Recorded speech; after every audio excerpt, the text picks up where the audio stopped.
Mapagpalang gabi po sa ating lahat. So, oras na po para tayo po ay mabusog. Sino po ang gutom? Physically. Amen. Sino ang gutom? Spiritually. Amen. Yan. So, tayo po ay makinig po ng salita ng Panginoon.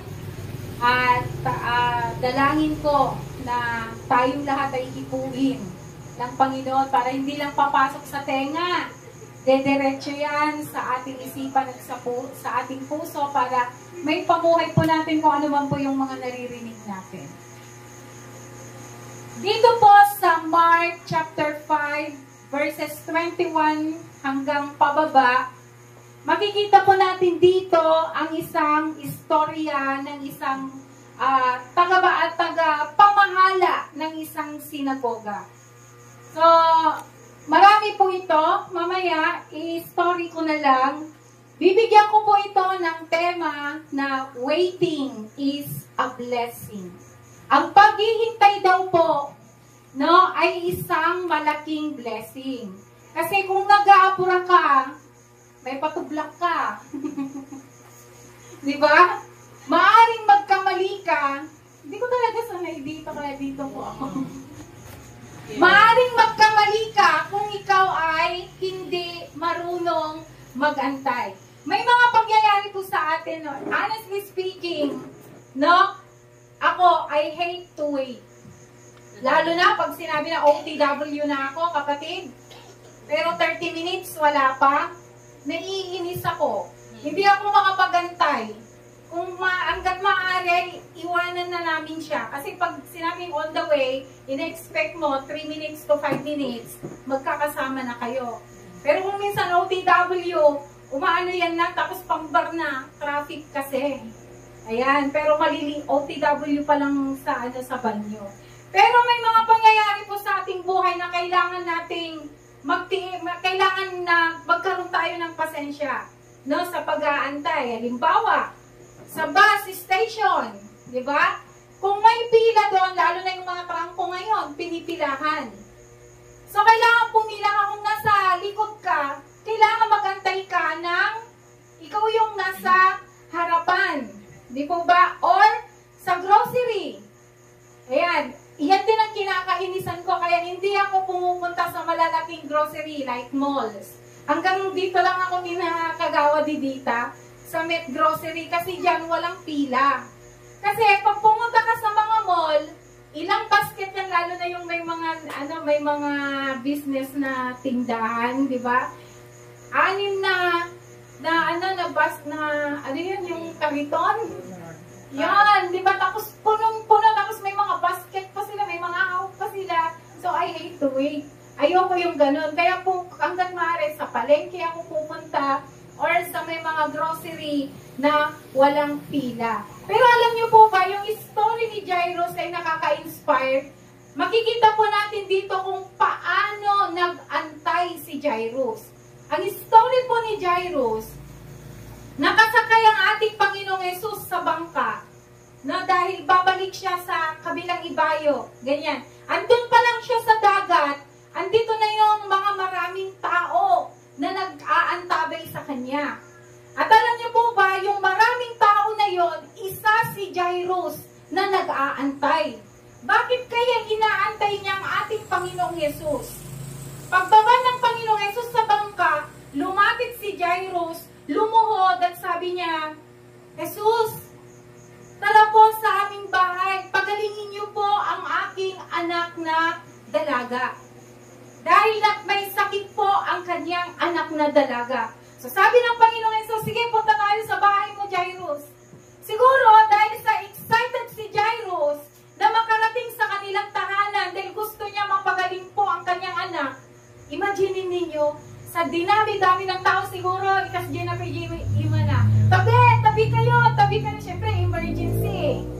Diba? Emergency. Tapos andito yung Jesus na gumagawa ng milagro, na nabalitaan ni Jairus, na nagbubuhay ng patay, nakakapagtayo ng pilay, nakakapagpakita ng bulag. So siguro habang naglalakad sila, tabi kayo, tabi, para mapagaling ang aking anak. Pero alam niyo po ba, iyon. Eto, kung alam niyo yung kwento ng 12 years na babae na dinudugo. Imagine sa ating mga babae pag may dalaw tayo, no? Unang araw na mayroong dalaw ang babae, mainitin ang ulo niyan. How much more pa kaya ito, 12 years na dinudugo. Siguro sobrang inis na ito. Etong babae na ito, naubos po ang kanyang kayamanan. Pumunta siya sa mga physician. Sa magagaling na physician, pabalik-balik, no? Inubos niya ang kanyang kayamanan, pero walang nangyari sa kanyang sakit. Isa na lang ang pag-asa niya. Yung makita niya itong si Jesus na gumagawa ng milagro. So, imagine niyo yung scene. Nag-aapura si Jairus, no? Hinahawi niya yung tao. Pero ito, yung babaeng dinudugo, hindi, imagine ninyo yung babaeng dinudugo, siguro hindi na ito makatayo.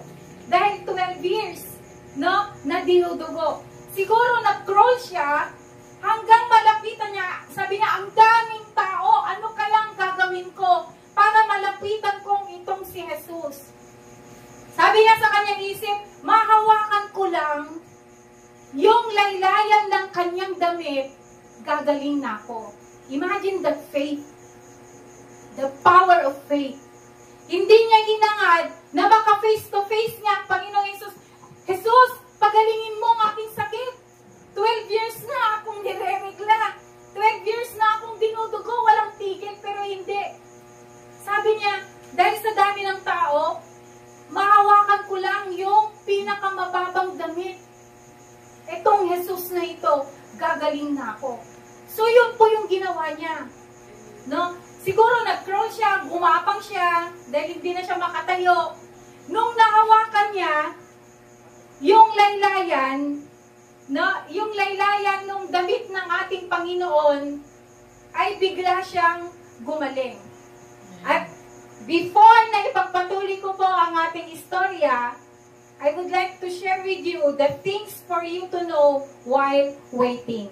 Ano ba yung mga bagay na dapat nating malaman habang tayo ay nag-aantay? Number 1, God is with you while you wait. Amen. Ang Panginoon ay nasa iyo. Ang Panginoon ay nasa akin. Ang Panginoon ay nasa ating lahat habang tayo ay nag-aantay. Kung minsan, no, ayaw nating magantay. Ang dami na nating prayer request. Ang dami na nating kahilingan sa ating Panginoon, pati hindi niya binibigay. Sometimes, delay has a purpose. Etong istorya ni Jairus ay may delay. Emergency, yung nag-aantay kay Jairus, 50-50 ang kanyang anak. Pero ito, yung nasa ano ka na, mami? Nasa doktor ka, ikaw na yung susunod sa pila. No? Yung may sakit ka, ikaw na yung susunod na check upin ng doktor. Biglang may dumating na ambulansya na singitan ka. Alas 5 nakapila ka na sa Estrella Hospital. Alas 8, ando na ikaw na yung check upin. Biglang may dumating na ambulansya. Isiningit yung laman ng ambulansya, di ba? Ako na eh. Ako na yung susunod na check upin. Bakit may sumingit pa? At kahit na kumukuha tayo ng ayuda, andun ka na sa harapan, biglang sinabi senior citizen mo na yung iaabot na lang yung supot sa'yo, biglang sasabihin nung announcer na, sandali po, iuna po natin ang senior citizen. Iaabot na lang sa'yo, pero biglang may sumingit. Ganun ang nangyari po kay Jairus. Malapit na kami sa bahay namin. Bakit sumingit ka ba? Bakit sumingit ka? Yung anak ko, hindi ko alam kung mabubuhay o hindi. Ito na yung pagkakataon, nagkagaling siya. Bakit sumingit ka ba? Pero alam niyo, no, wala po akong nabasa sa Mark 5 na nagreklamo si Jairus. Nung nahipo ng babaeng dinudugo ng 12 years, yung laylayan ng damit ng Panginoong Yesus, biglang tumigil ang Panginoon sa paglalakad. Kasi naramdaman niya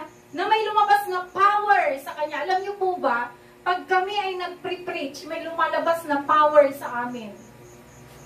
Pagkatapos po namin mag-preach, honestly speaking, napapagod po kami kasi naglalabas po kami ng enerhiya. Naglalabas po kami ng power. No, ganun po yung nangyari sa ating Panginoong Hesus. May lumabas na power. Galing sa akin. Kaya sabi niya, lumingon-lingon siya. Ang daming tao, lumingon-lingon. Sabi niya, sino umipo sa damit ko? Sabi niya sa kanyang mga disipulo. Tapos sabi nila, sa dinami-dami ng tao nga dito, tatanungin mo sa amin kung sino yung umipo. Aba, malay namin kung sino yung nakahipo sa'yo. Diba? Sabi ng disipulo. Etong si Jairus, nag-aantay siguro ang tagal naman. Hinahanap pa, nagipagchismisan pa ang ating Panginoong Hesus. Talagang hinahanap niya kung sino yung umipo sa kanya. So itong si Jairus, andun na nag-aantay. Yung isipan niya sa anak niya. Pero yung physical niya, nag-aantay sa ating Panginoong Hesus. Sa ating buhay po. Kung may mga hinihiling po tayo sa ating Panginoon, naramdaman nyo na po ba na pagod na tayo sa kakalapit sa ating Panginoon? Naramdaman nyo na po ba na tama na yung prayer na ito? Tama na humiling ako sa Panginoon kasi parang wala. Parang, adi nga nga sumungsumbat ni Apo kanya. Parang hindi naman niya binibigay yung mga kahilingan ko. Pero alam niyo po ba si Jairus, nakatayo lang siya doon. Inaantay niya ang ating Panginoong Hesus. Dahil sabi ko nga sometimes, delay has a purpose. Yung purpose nun ay may gumaling na isang babae. Ang purpose nun ay may gumaling na isang tao bago yung kahilingan ni Jairus. Sometimes, yung prayer natin, no, may delay kasi may purpose. Maybe, hindi pa ito yung time na ibibigay ng Panginoon yung hinihiling mo. Maybe may gusto pa na ipagawa sa'yo ang ating Panginoon na simple lang. Na pag nagawa mo yon, no, ay kaya mo na nasaluhin kung ano man yung hinihiling mo sa ating Panginoon. Siguro yung hinihiling mo, kailangan muna na may lesson na darating po sa atin bago ibigay ng Panginoon. Kaya I encourage everyone, kung may mga hinihiling po tayo sa Panginoon na hindi pa niya ibinibigay, you may bend, but never break. No? Okay lang na mapagod sa kahihiling. Pero, huwag ma-break yung pananampalataya mo sa ating Panginoon. Amen po ba? Amen. Sabi nga ni Bishop, hindi ko makalimutan, lahat ng prayer request natin sa ating Panginoon ay may katugunan. Yun nga lang, sometimes, dinidelay ng Panginoon. Dahil gusto niya na may matutunan pa tayo sa ating buhay. Number 2, things for you to know while waiting. Learn the lesson while you wait. Kailangan, no, mapag-aralan natin yung lesson habang tayo ay nag-aantay. Sabi ko nga kanina, no, hanggang nga makauray, may patublak ka. Kagaya din yan ng pag-ibig. Sige, may nanligaw sa'yo, gwapo, mayaman, nasa'yo na ang lahat, di ba? Pero hindi pala yon yung ibig ng Panginoon para sa'yo. Hindi nagtagal, naghiwalay kayo. No, dahil unang-una, hindi nyo ininog sa prayer. Unang-una, hindi nyo iniling sa Panginoon. Na love at first sight kayo. No, naging makusok. Hindi nagantay sa katugunan ng Panginoon. Hindi nagantay sa bunga ng mga dalangin. Kaya maraming nagaduiti, may ipapatubla. God wants you to develop so that your faith is bigger than your fear. Gusto ng Panginoon na ma-develop, no, yung faith natin over our fear. Alam niyo po si Jairus, ito yung 50-50 yung anak. biglang nasingitan, nagipagchismisan pang Panginoon, pero hindi natinag si Jairus. Alam niyo po ang nangyari, yung next ng kwento nito, habang hinahanap ng Panginoong Yesus yung babae, nung nahanap na niya, sa takot ng babae, umaatras siya. Kasi hindi niya pinagpaalam na hihipuin niya yung isang part ng damit ng ating Panginoong Yesus.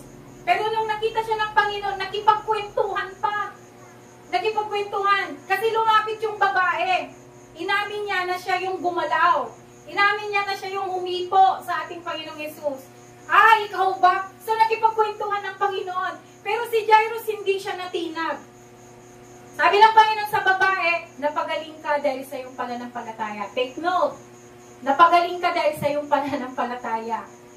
And someday, pag tayo ay natutong magantay, sasabihin ng Panginoon, napaboran ka. Sabi niya, napaboran, favor. Oh. Napaboran ka, gamin, nag-uray ka. Di ba, hindi mo inunahan yung kagustuhan, ay hindi mo inunahan yung plano ng Panginoon sa buhay mo. Kundi nag-antay ka sa katugunan ng Panginoon na gagawin niya sa'yo.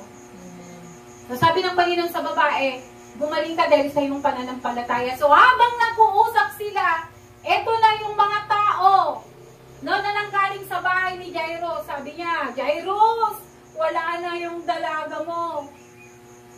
Wala na yung anak mo, patay na anak, bayag kayo mo. Kanina pa kami nag-aantay, nag-iiyakan na sila doon sa bahay mo. Pero alam niyo po ba, si Jairus, hindi siya nag-complain. Hindi siya nag-complain. Hindi mo mababasa sa Biblia na ako yung nauna kasi, Jesus. Ako yung sumalubog sa'yo nung bumaba ka sa bangka. Tapos hindi niya sinugod yung babae. Kung hindi ka sumingit, sana nabiyagpay ko nga di anak ko. Siningitan na magamin. Pero walang complain. If you are starting to complain sa ating buhay, no, it is inviting you to worship. Instead na mag-complain ka, mag-worship ka sa ating Panginoon. Amen. Siguro si Jairus habang nag-aantay, malaki ang pananampalataya ko. Kahit patayin ang anak ko, mabubuhay niya. Siguro ganun po si Jairus. Dahil hindi natinag. Kasi pag ako yon, nasingitan ako, no? Siguro susugurin ko yung naningit sa akin. Emergency eh. Gusto ko mabuhay yung anak ko. Buti ka pa. Gumaling ka na yung anak ko. Hindi ko alam kung buhay pa o hindi na. Pero si Jairus, hindi natinag. Sabi ko nga, sa kanyang pananampalataya. Sabi nung yun nga, patay na daw siya. No, wala nang buhay. Nag-iiyakan na daw sila. Pero hindi nag-complain si Jairus. Pero sabi ng Panginoon sa kanya, eto yung lesson niya, no?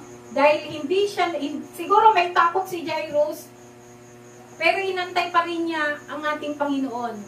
Hindi siya nagreklamo. Eto yung reward niya sa kanyang pag-aantay. Tara na sa bahay mo, natutulog lang yung anak mo. I assure you, Jairus, natutulog lang ang anak mo. Pero sa totoo lang, patay na talaga yung bata. Alam niyo po ba kung ilang taon yung bata, yung anak ni Jairus? 12 years old. 12 years din na dinudugo yung babae. So, ibig sabihin, nag-start na magkasakit yung babae dinudugo nung naipanganak yung anak ni Jairus. Sabi, tara na, gigisingin lang natin yung anak mo. Pero, andito na eh. Sinabi, wala nang pag-asa. Jairus, wala nang pag-asa. Patay na yung anak mo.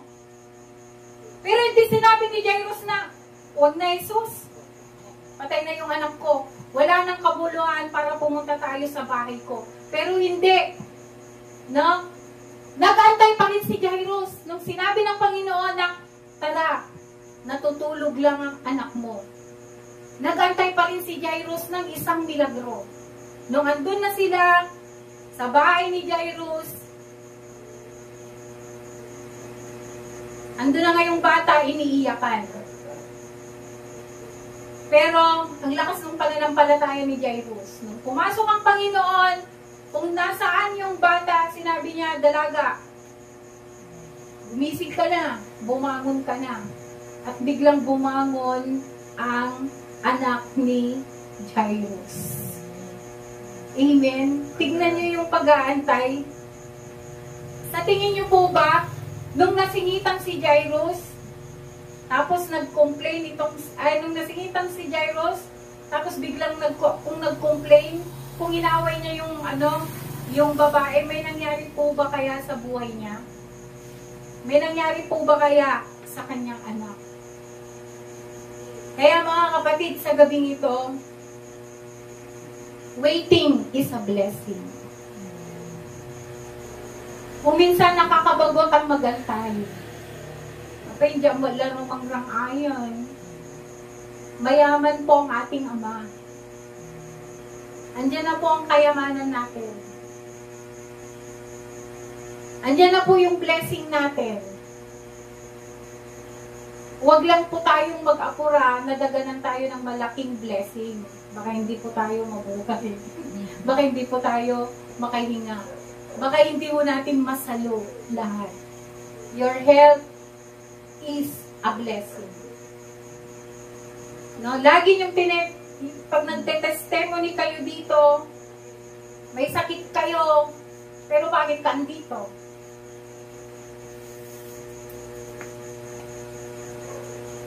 Lagi niyong sinasabi, pag nagte-testimony kayo, wala kayong income. Pero bakit 3 times a day kayo kumain?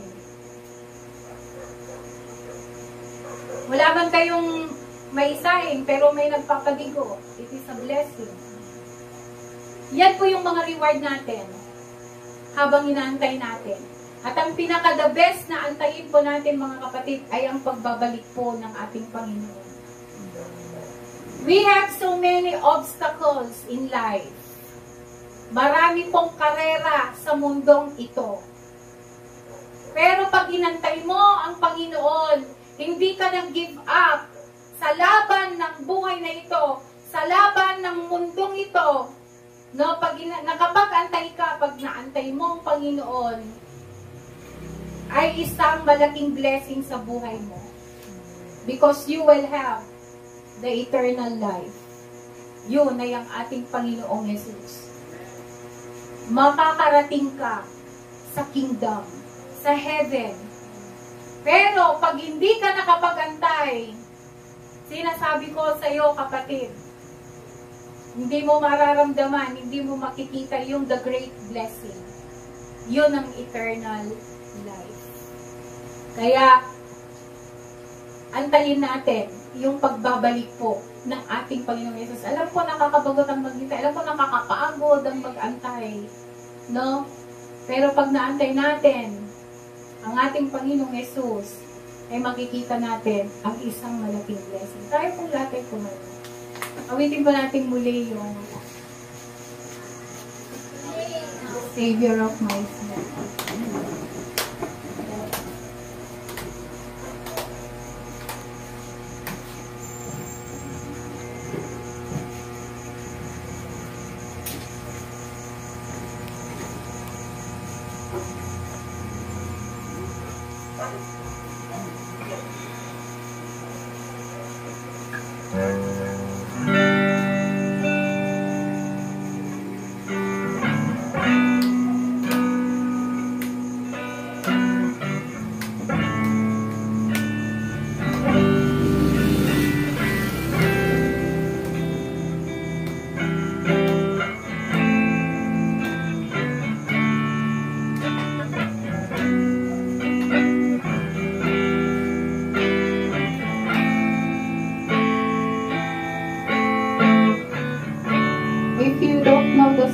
Just worship our Lord.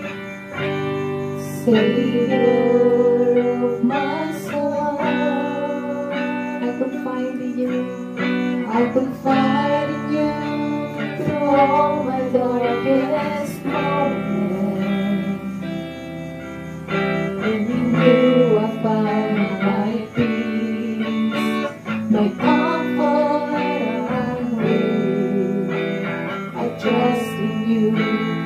storm and raging seas. You're my God, faithful, you're my God. You're the glory and the lifter of my head. Your light is my breath. It leads me in your ways. Forever I surrender all to you. And I live to worship you. My Jesus, my Jesus, you're the only one for me. The only one for me. Nothing will ever take your place, my precious Savior.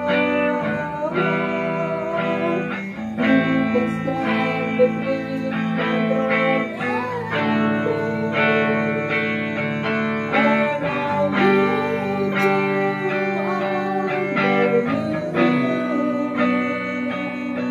And I long to my life and offering. Take me higher,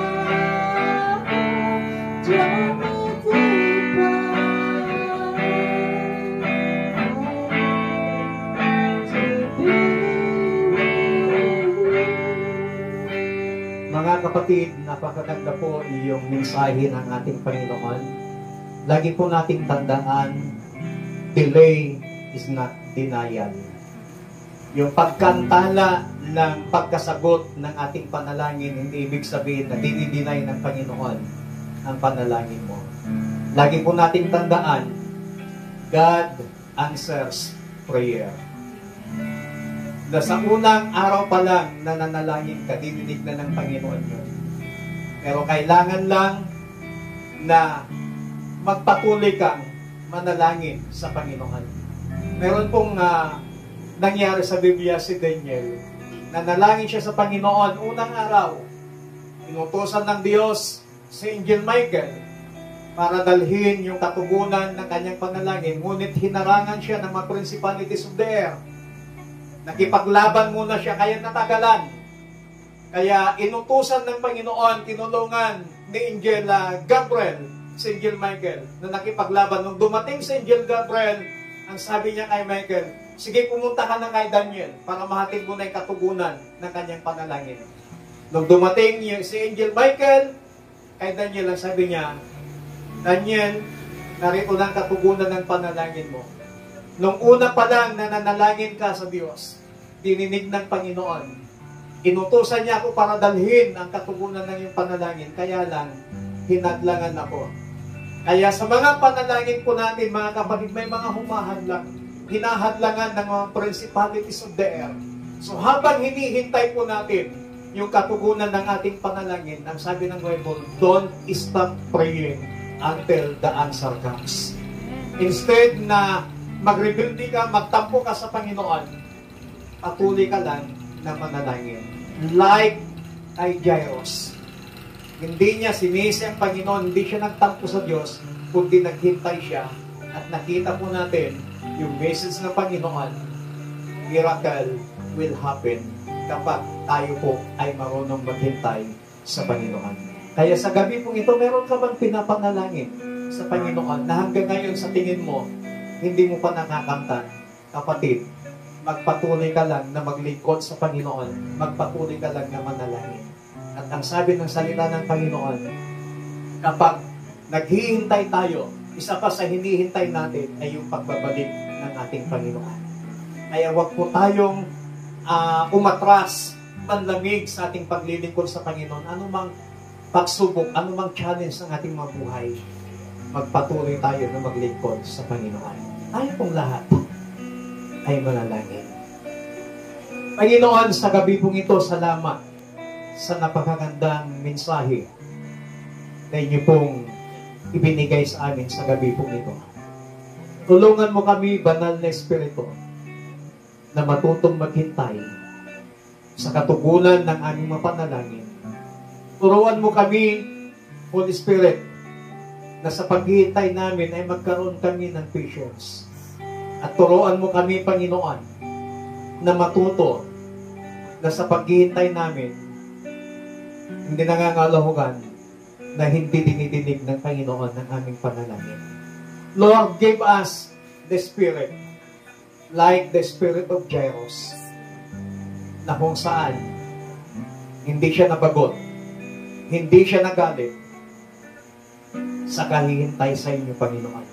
Bagamat patay ng kanyang anak, but Lord, andon yung katyagaan niya na naghintay sa inyo hanggang kayo'y makarating sa kanyang tahanan.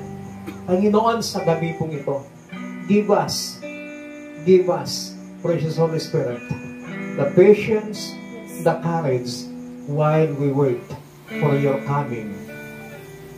At naway maabutan mo kami, Panginoon, na matyaga, masaya, na naghihintay sa muling pagbabalik at naghihintay na matugunan ang aming mga panalangin sa inyo. Salamat sa iyong lingkod na siya mong ginamit sa gabi pong ito. Patuloy mo siyang pagpalain, patuloy mo siyang tulungan, patuloy mo siyang gabayan sa lahat ng aspeto ng kanyang mga buhay. Salamat po, Panginoon, pagpalain mong bawat isa sa amin sa gabi pong ito. Salamat, turuan mo kaming matutong maghintay, banal na Espiritu. Salamat po. We give you all the glory, praises and adoration. In Jesus Christ, mighty name we pray. Amen. Palakpakan po natin ng malakas ang Panginoon. Hallelujah.